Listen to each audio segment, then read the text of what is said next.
एक भयानक और बदले में जल रही आत्मा का रहस्य। गांव के पास एक भूतिया हवेली थी जहां दशकों पहले एक परिवार का खौफनाक अंत हुआ था। कहते हैं वो आत्माएं आज भी वहां कैद हैं, अपनी कहानी सुनाने और इंसाफ की तलाश में। और जब एक राइटर उस हवेली की सच्चाई जानने जाता है तो वो वहां एक अजीब खेलों में फंस जाता है। हर दरवाजे के पीछे एक रहस्य छिपा है और हर कदम उसे मौत के करीब ले जाता है। क्या अयान इस हवेली के भूतों का रहस्य सुलझा पाएगा या वो भी उन आत्माओं का हिस्सा बन जाएगा? आगे की घटना देखने के लिए बने रहिए मेरे चैनल पर। अयान एक फेमस राइटर था जो असली घटनाओं पर आधारित डरावनी कहानियां लिखने के लिए जाना जाता था। उसे रहस्यमयी जगहों और अनसुनी कहानियों को उजागर करने में बेहद रुचि थी। एक दिन उसे एक पुराने दोस्त से पथरी गांव की डरावनी हवेली के बारे में पता चला। उसके दोस्त ने कहा, वो हवेली किसी श्रापित जगह से कम नहीं है। वहां जो भी गया है वो वापस नहीं लौटा। क्या तुम भी वहां जाने की सोच रहे हो?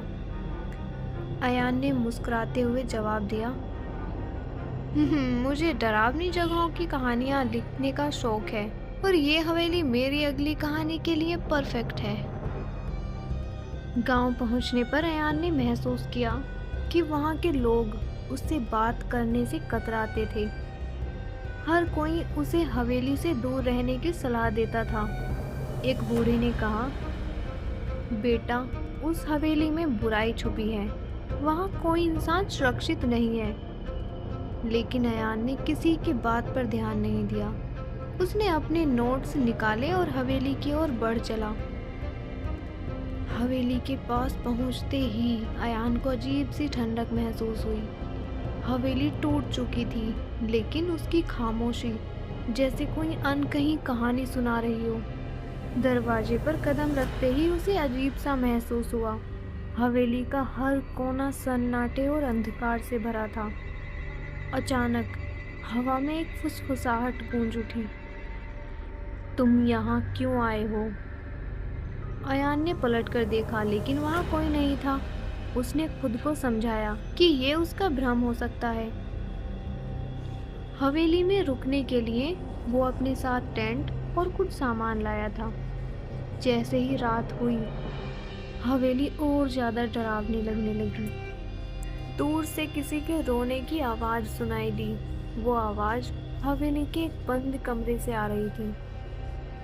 अयान ने धीरे धीरे कमरे का दरवाजा खोला। अंदर कुछ भी नहीं था, लेकिन फर्श पर खून के धब्बे दिख रहे थे। तभी दरवाजा अपने आप जोरों से बंद हो गया। पहली रात यहीं पर खत्म हो जाती है। अगले दिन अयान ने गांव वालों से हवेली की कहानी पूछी। पता चला कि वहाँ 50 साल पहले एक परिवार ने खुदकुशी की थी। लेकिन ये सामान्य खुदकुशी नहीं थी, उसके पीछे एक काली शक्ति का हाथ था। अयान को समझ आ गया कि ये कहानी उससे कहीं ज्यादा डरावनी और गहरी है। वो उस शक्ति के रहस्य को जानने के लिए तैयार था। जैसे ही वो हवेली में लौटकर अपनी खोज जारी रखता है, उसे एक रहस्यमयी डायरी मिलती है। उस डायरी में एक महिला ने अपनी मौत से पहले के कुछ पलों को लिखा था। वो पढ़ ही रहा था कि अचानक एक परछाई उसके सामने से गुजर गई और एक डरावनी आवाज गूंजी, तुम्हें यहाँ नहीं आना चाहिए था। अयान के हाथ कांपने लगे और कांपते हाथों से डायरी को पलटना शुरू किया। पहले पन्ने पर लिखा था, जो भी इस डायरी को पढ़ेगा वो मेरी आवाज़ सुनेगा, मेरे दर्द को महसूस करेगा, मेरी मदद करेगा। डायरी एक महिला की थी, लेकिन लिखने वाले का उसमें नाम नहीं था। जिसने हवेली के अंदर बिताए अपने आखिरी दिनों को दर्द भरे शब्दों में उतारा था। वो पन्ने अयान को एक नई दुनिया में ले जा रहे थे। हर वाक्य उसके सामने जैसे जिंदा हो उठा। डायरी में लिखा था, हमने इस हवेली को अपनी नई शुरुआत के लिए चुना था। लेकिन ये हमारी कब्र बन गई। मुझे नहीं पता था ये सब कैसे हुआ, पर मैं जानती हूँ हम सबको यहाँ फंसाने वाली शक्ति इंसान ही नहीं थी। जैसे जैसे अयान डायरी पढ़ रहा था, उसे बार बार हवेली के कोनों से आवाजें आती। इन आवाजों में कोई क्लियरिटी नहीं थी, पर अयान उनमें दर्द महसूस कर सकता था। एक बार उसने साहस करके आवाज का पीछा किया। उसे एक तहखाने का दरवाजा दिखा जो आधा खुला हुआ था। वहां से ठंडी हवा का झोंका आया। अयान ने खुद से कहा, शायद ये रहस्य यहीं छिपा है। अयान ने धीरे धीरे सीढ़ियों से नीचे उतरना शुरू किया। तहखाने में बहुत अंधेरा था, लेकिन दीवारों पर अजीब चिन्ह बने हुए थे। अचानक उसकी टॉर्च बंद हो जाती है। तभी उसे किसी की परछाई अपने पीछे महसूस होती है। उसने चिल्लाकर पूछा, कौन है वहाँ?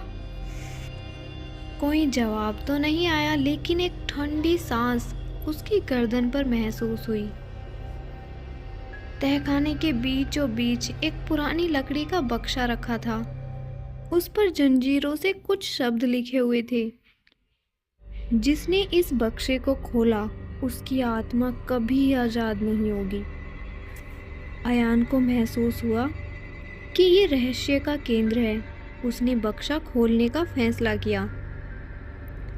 जंजीरों को हटाते ही एक जोरदार चीख से तहखाना गूंज उठा। बक्से के अंदर एक काले रंग की किताब थी, जिसकी हर पन्ने लाल थे। स्याही से कुछ डरावने मंत्र लिखे थे। जैसे ही उसने किताब को पलटना शुरू किया, एक भूतिया छवि प्रकट हुई। वो महिला की आत्मा थी। उसने चीखते हुए कहा, तुमने मेरी कैद को खोला है, लेकिन मेरी मुक्ति आसान नहीं है। हवेली में जो हुआ वो इस किताब की वजह से हुआ। इसे जलाओ, वरना तुम्हारा अंत भी यहीं होगा। अयान को एहसास हुआ कि वो जिस कहानी की खोज कर रहा था, वो खुद उस कहानी का हिस्सा बन चुका है। अयान के हाथों में वो काली किताब थी, जिसकी ऊर्जा जैसे उसके शरीर में उतर रही हो। उसकी उंगलियां ठंडी पड़ने लगी। किताब के हर पन्ने पर लाल स्याही से लिखे मंत्र जैसे उसके दिमाग में गूंज रहे हों। तभी हवेली की दीवारों पर दरारें पड़ने लगी और अजीब अजीब परछाइयां उभरने लगी। महिला की आत्मा ने चेतावनी देते हुए कहा, ये किताब उस श्राप का मूल है। इसे नष्ट किए बिना ना तो तुम बचोगे और ना मैं। लेकिन इसे जलाना आसान नहीं है। इस पर मौत का पहरा है। अयान ने किताब को तहखाने से बाहर लाने का प्रयास किया, लेकिन जैसे ही वो ऊपर जाने लगा, सीढ़ियां गायब हो गईं। पूरा तहखाना एक बंद कमरे में बदल गया। चारों तरफ अजीब सी गूंजती आवाजें और हवा में तैरते कुछ हाथ दिखाई देने लगे। तुमने किताब को छुआ है, अब तुम भी इसका हिस्सा हो। ये आवाज किसी आदमी की थी, पर वो दिख नहीं रहा था। अचानक जमीन से एक धुआं उठा और उसमें से एक काली छवि उभर आई। उसकी लाल आंखें और बड़े बड़े पंजे अयान की तरफ बढ़ने लगे। अयान ने खुद को बचाने के लिए दीवार पर पड़ी एक लोहे की छड़ी उठाई और छवि की तरफ घुमाई। तभी एक तेज आवाज गूंजी और वो छवि गायब हो गई। उसी समय तहखाने का दरवाजा अपने आप खुल गया। अयान जैसे तैसे बाहर भागा। गांव में लौटकर उसने एक बूढ़े पुजारी को सारी बात बताई। पुजारी का चेहरा देखते ही उसके चेहरे पर एक अजीब डर उभर आया। पुजारी ने कहा, तुमने उस किताब को छुआ? तुमने सबसे बड़ी गलती कर दी। वो किताब एक तांत्रिक की आत्मा को बांधने के लिए बनाई गई थी। अगर वो किताब नष्ट ना हुई तो वो तांत्रिक तुम्हारे जीवन को खत्म कर देगा। अयान ने पूछा, इसे नष्ट करने का तरीका क्या है? पुजारी ने कहा, वो आग से जलती नहीं। इसे खत्म करने के लिए तुम्हें उस तांत्रिक की आत्मा से लड़ना होगा। अगली रात अयान वापस हवेली पहुंचा। उसके पास पुजारी का दिया हुआ एक तावीज था और कुछ खास मंत्र थे।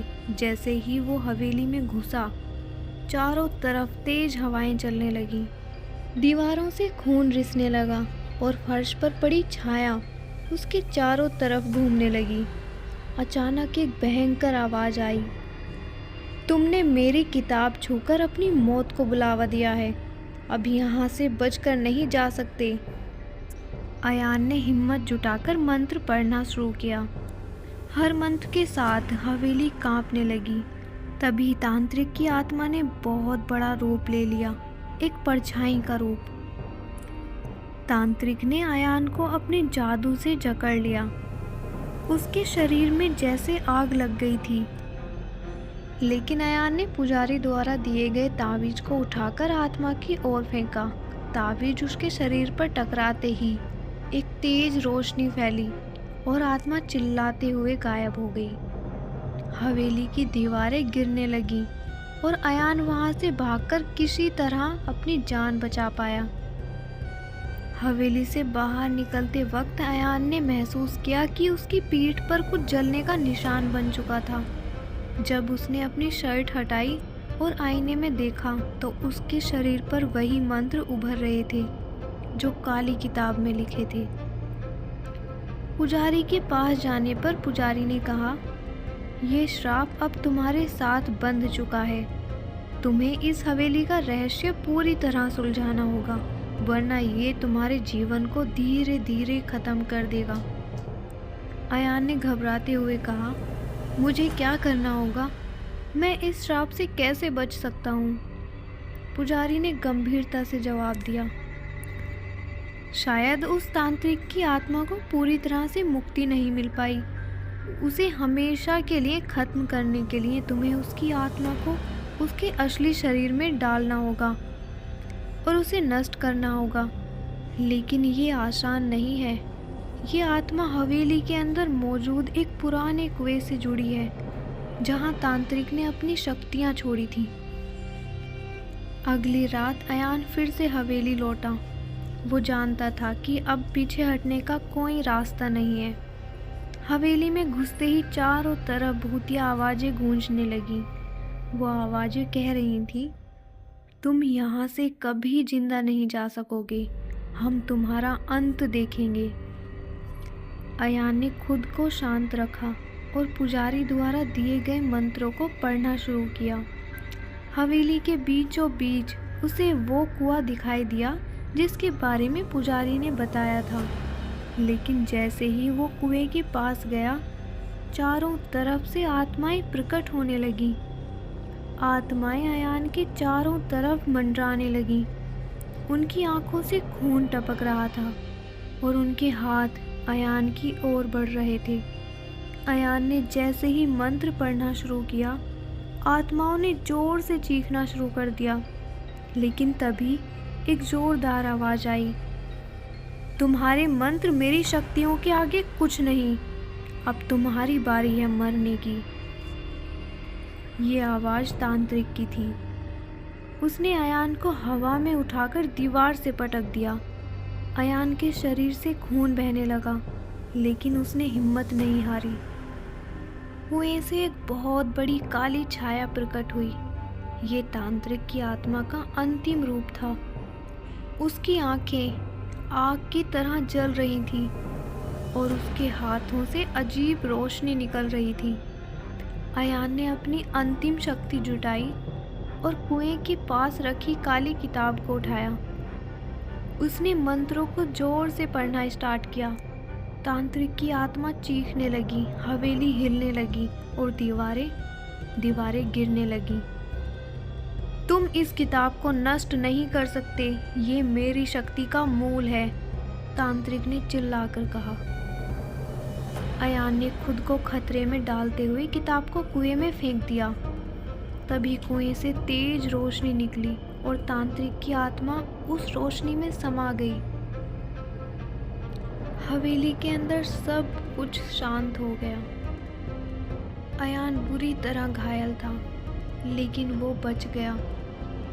उसने महसूस किया कि अब उसके शरीर से वो श्रापित निशान गायब हो चुके थे।